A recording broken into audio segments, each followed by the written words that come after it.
Welcome students. So let us move further with the revision part, and yesterday we had learned about how to convert a binary number into the other number systems and then the vice versa. Now what we are going to do is we are going to learn how to deal with the fractional values, and the first thing that we are going to deal is converting a decimal number with the fractional part to another number system. And this is a pretty nice book, I would say, because this is the approach, the kind of approach that they kept is pretty nice. And this is the same approach, if you can remember, when I started with the chapter, I kept the same approach. And that's the exact approach that I see in this book. And that's the reason I've uploaded this chapter. So please go through this, it's pretty nice. So decimal number to the fractional part to other number system is what we're going to learn. So to convert the fractional part to a decimal number, I mean to say to another number system with base value b, repeatedly multiply the fractional part by the base value b. Okay, so if you want to convert a fractional decimal number into other number system, so you have to multiply with the base value of that other number system. Okay, that's b till the fractional part becomes a 0. Use the integer part from the top to bottom to get the equivalent number in that number system. If the fractional part does not become 0 in successive multiplication, then stop after say 10 multiplications. Okay, now it's given 10 out here, but during the exam you can go up to 8. Okay, absolutely not an issue. In some cases, fractional part may start repeating, then stop further calculations. Okay, such a thing happens, you have to just stop. For example, if this is a decimal number and you can see this is a base 10, so this is a decimal number to binary. So what we need to do, we need to multiply the number with the other number system at the for this particular example it is binary, so we are going to multiply the number by 2. So if I say 0.25 into 2, it makes 0.50, and then we are going to take this integer, that is the 0, but basically when we take it, what remains is 0.5. It is going to be the same number.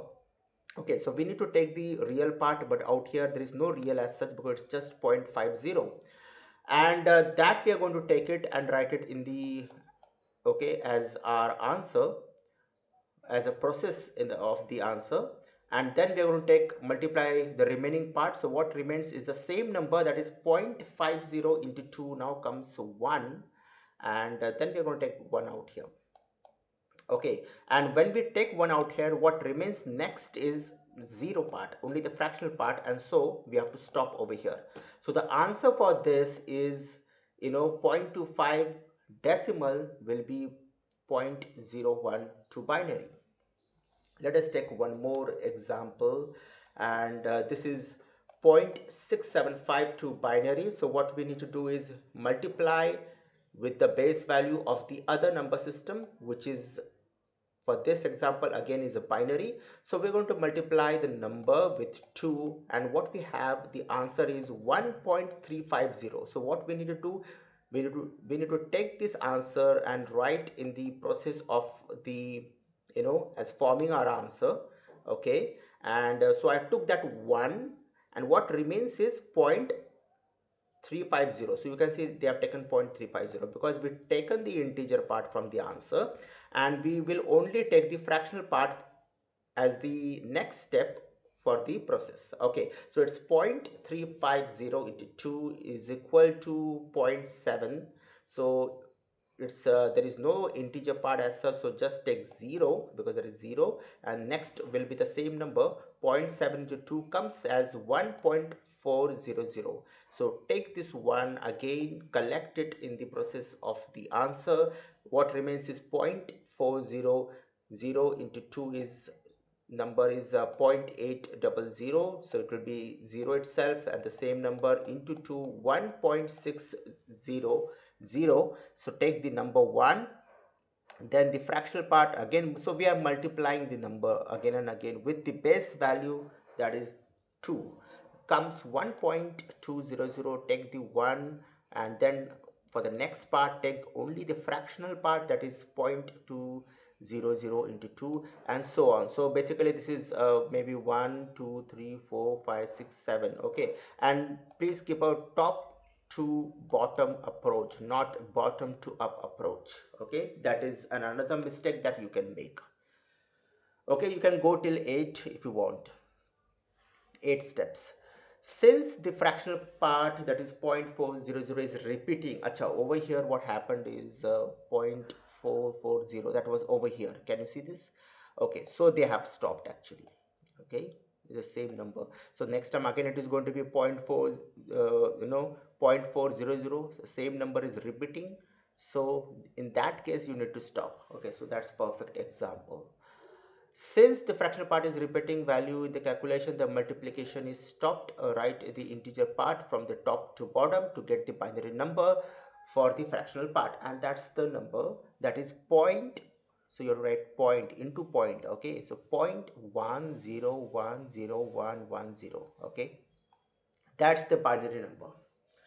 And then if you want to convert a decimal into a fractional decimal into octal, so what we're going to do, if it is binary we will multiply it by 2, and if it is octal we are going to multiply it by 8, and the entire process remains the same.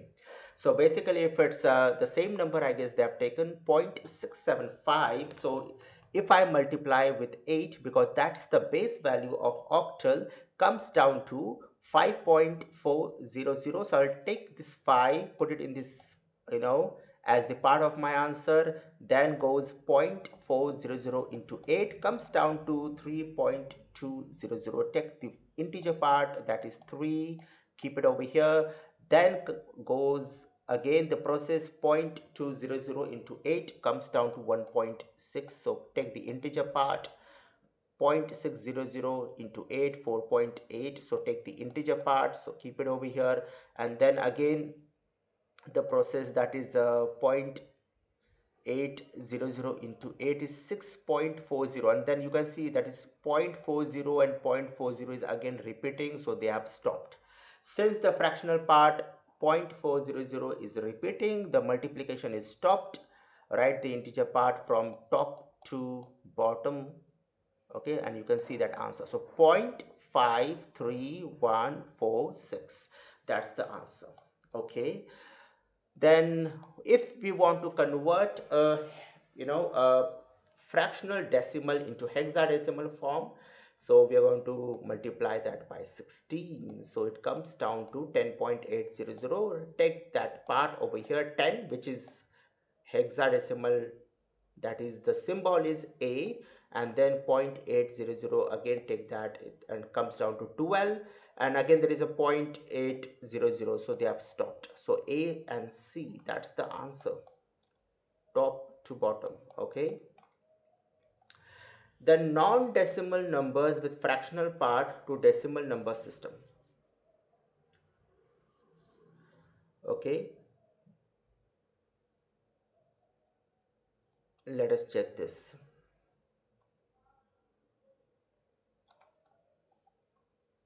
Non-decimal number system, I guess what they're talking about is binary, fractional binary into decimal, if I'm not wrong. Okay, so you can see that's the answer. So if the question is such that you have to convert this, now this is a base value 2, so which is an indication that this is a binary number, and we have to convert this binary number into decimal. And the process is quite simple. For the integer part, that is this one, the process will be same. For the fractional part, what we have to do is, you can see the fractional part, so what we need to do is we have to multiply that value, that is, see, 100. Okay, so I'm going to talk more about the fractional part. 101, I mean to say 101, 101, right? So we have to start from the left hand side. Okay, and the value is 1, so I will say 1 into 2 raised to minus 1, and now we are not going to start with minus 0. There is nothing called as minus 0. Okay, so we are going to start with minus 1, and 1 into 2 raised to minus 1, then 0 into 2 raised to, and the power will get increased, okay, will get incremented. -1, -2, and -3. So 1 into 2 raised to -1, and 0 into 2 raised to -2, and plus 1 into 2 raised to -3. And then we have to just do the calculation for this. Okay, so that comes down to this will be coming down to, so when I say 2 raised to -1, it is basically 1 by 2. Okay, and then this is anyway 0, and this is 1 into 2 raised to -3, so that's 1 by 2 raised to 3, and that comes down to 0.125. So we need to add that number, and that is what we have. So this is a very normal process that we have just gone through yesterday. So this makes 37, and what we got from here is 0.625. So we have to just write 0.625. So that's the decimal value for this fractional binary. Okay, converting the same number is if we have a fractional octal into decimal. So what we need to do, the same process, at the place of 2 we are just going to have 8. So for 37, the same normal process we are going to have. We are going to start from the right hand side, 8 raised to 0, 8 raised to 1, 8 raised to 2, and then multiply the values. For the fractional part, what we have just done out here, we are going to do the same thing, that is 1 and 2. So 1 into 2 raised to 8 raised to -1 plus 2 into 8 raised to -2, and the answer comes down to this one. So when the number final answer will be, we have to add that numbers. So 1029 plus 0.15625, and the answer is what we have. This is the decimal equivalent. Okay, and then if you really want fractional, same thing, the fractional hexa into decimal, we can convert the same approach. We're going to have into, at the place of 8 we're going to have 16. So fractional binary number to octal or hexadecimal number, to convert a fractional binary number into,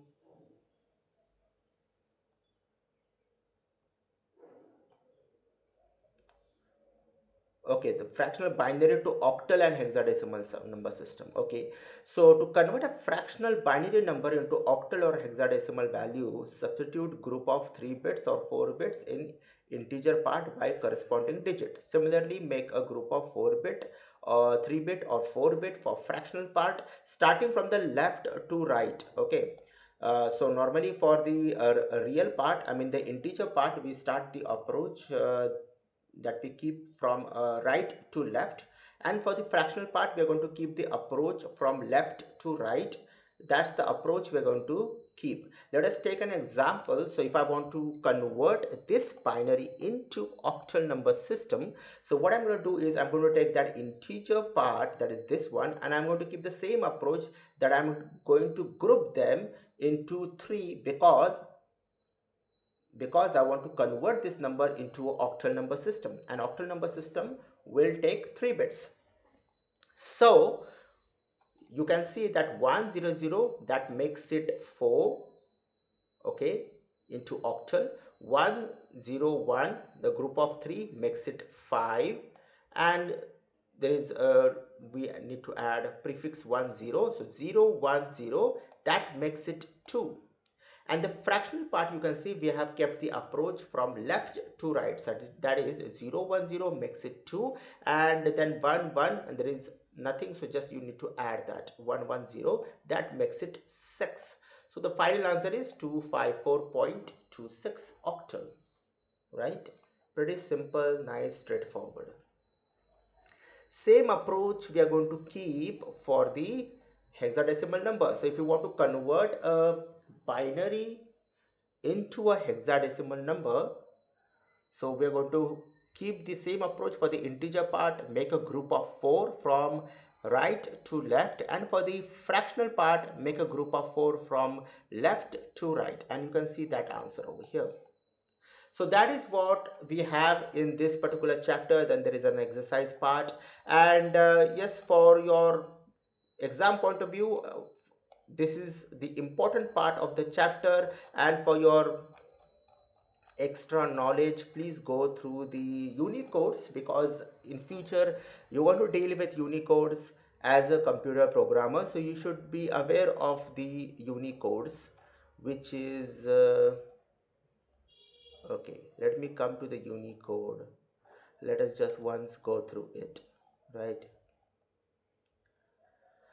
That is hexadecimal number, and okay, over here, that's the Unicode. So these are the Unicode table for the Devanagari script, and when I use the word Unicode, means universal code.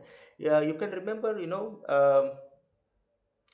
children, that we can today we can actually type in any language if we want. So basically I type it in English, and that can be easily converted into any language that I wish to, using the Google transcript, isn't it? So that is the feature that Google has. So what exactly is happening is, every language has the Unicode. That's a universal code, so we can convert any English into any other language with the help of these Unicodes. Okay, and but today we are actually using Unicode. Okay, I'll talk about the Unicode. There are many encoding schemes for character sets of different languages, but they are not able to communicate with each other, as each of them represent characters in their own ways. Hence, text created using one Unicode scheme was not recognized by another machine, and that was an issue that we had years ago. That once I type something into Hindi and then I take it to some other system, and then it will not recognize that code, and then we will have some kind of garbage. So that was the issue, but now we have this a standard called Unicode, that was developed to incorporate all the characters of every written language of the world. Okay, Unicode provides a unique number for every character irrespective of device. So the same thing works on a computer, it will work on your a mobile, everywhere, and in respective of the platform as well. That is, it will be the same for the Linux, same for the Windows, and same for the iOS. Amazing technology. And today you can see, if I really want to type anything into Japanese, I can easily do that. Okay, just I need to go to Google transcript. I'll just show you how this like works, and how things are changing in this world. All right, so so you can just go to Google and translate. I mean to say translate, Google Translate. Okay, so I can type anything, like choose your language. I say English, and then I can convert that into, okay, let me first convert that into Hindi. I study in, okay, Sunbeam. If I do write something, मैं sunbeam में पढ़ती हूँ, इस पर I don't know how is okay, it's पढ़ती हूँ, पढ़ता हूँ, whatever it is, but still, okay, it is able to recognize what you actually typed in in English. But okay, it should be padtayu, but that's going to be an issue. The machine doesn't know who is typing, which gender is typing, and in the future even that is going to be solved, because we are coming with the AI, that is the artificial intelligence. So a lot of things are going to go in the future, which the AI is going to recognize you. Okay, so and then I can convert this in, to make it a bit bigger. Okay, so I can convert this in any other language. I can convert this into a Punjabi. I can convert this into a Russian. You can see that's the Russian. So today, if you really want to talk to a Russian who doesn't speak English, so you can type something fast, and and be very careful what you type, and most probably it is going to have the same translated as it is. But sometimes happens few words when translated to some other language makes some other meaning happens. So it just need to be, you need to use some simple English words. So that's Russian, and so I can easily copy this and paste it. So it's going to be same everywhere. Okay, this is Irish. Okay, that is Bangla, you can see, and that's Italian. Okay, so you can use this feature, and what is happening over here is you know there is a Unicode that has been used in converting this English into some other language. Okay, so that's the best example of Unicode. And so that is what we have in this chapter. And then they have spoke about the ASCII values. So your computer A, that is a decimal 65, and now I guess you know this now why it is 65, because we have started doing some programming. So we have dealt with this ASCII values 65, and that was for the capital A, and for the small a it is 97. Okay, so that is all that we have in this chapter, children. Please go ahead and study and prepare for your exam. Tomorrow we will discuss few things for the Python. Okay, so that's it. Bye for now.